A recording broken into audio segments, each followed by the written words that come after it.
think with the recent changes to the job market, it's important that we distinguish now between active job hunters and passive job hunters. Because this is quite a new phrase that's come into the recruitment marketplace, if you like.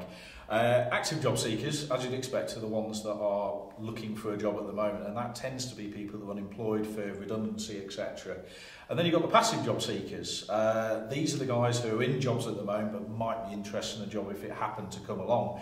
But it's created a bottleneck, and 90% of people are passive job seekers who are just unwilling to move on at the moment for, well, fear of the unknown, to be perfectly honest with you. There's a similar problem within the active market though, but it's more of a panic situation because of the number of people that are unemployed. I think it's somewhere around about 3 million at the moment. People are just firing applications in for everything in, like I said, panic mode really. Need to get a job, get a CV out, get an application out, that sort of thing.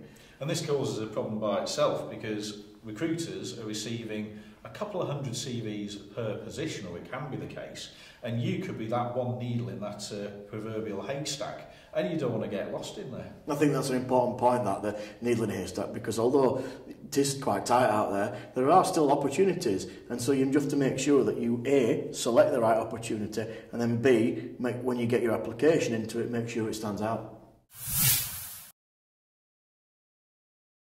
One thing I do get asked a lot is, should I apply for every job I see that I might have one or two of, say, 10 skills for? And to be honest, Mark, my simple answer to this is no, you shouldn't. Only apply for jobs that you think your background or your persona has got a realistic chance of actually securing that job. I think you could flip it on its head. And obviously when you apply for jobs, the clients have got criteria that they're looking for. So you should set your criteria at the front end and say, right, I'm looking for a job that has this and this skill in it, or requirement in it, and also it's based in this area or this area or this area. And then when you're looking through potential job adverts, only those that meet 75% of your agreed criteria apply for. So be specific and be more targeted in it. Because at the end of the day, you're wasting your time and you're wasting the company's time you're applying for if you haven't got at least 75% of the skills they're looking for. Bear in mind, this company's going to get a lot of responses, and they're looking for their, say, top 3 or 4 candidates.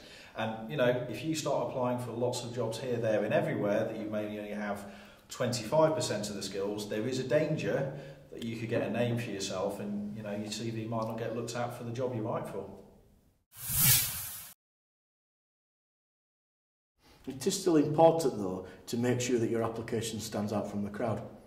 Yeah, and as a recruiter, I personally feel that one way you can really emphasise this and really make your CV stand out is to read the adverts. Now, there's going to be 4 or 5 key points that we're looking for. So why not take each one of those key points, treat it almost like an exam question, and think, right, I've got experience in that, and outline it. So when you send your cover letter across to the company or me, whoever it might be, I can see within 20 seconds that you've got every skill I'm looking for, and I'm going to be much more likely to give you a call. You probably ought to carry that on into your CV as well, and make sure that your CV, in terms of skills and experience, is relevant for the job that you're applying for. So don't bury them in points 6, 7 and 8. Make sure that points 1 and 2, you know, the client's looking for this. Point 1, this is my skill. Client's looking for this. Point 2, this is my skill and experience.